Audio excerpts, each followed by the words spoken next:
Tiniyak ng Office of Civil Defense o OCD na may sapat silang tauhan para rumisponde sa mga maapektuhan ng pagpasok na bagyo.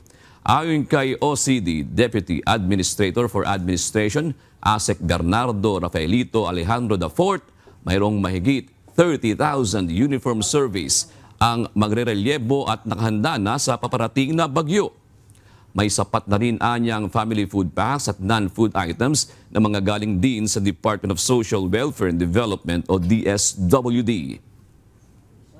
Opo, in terms of personnel po, doon sa ating mga uniform service, meron pa po tayo naka-standby personnel na umaabot po ng 37,000 na personnel po na hindi pa po nagagamit, no? So pwede pong magrelebo yan. And pinaprepare na rin natin sila para sa parating na bagyo.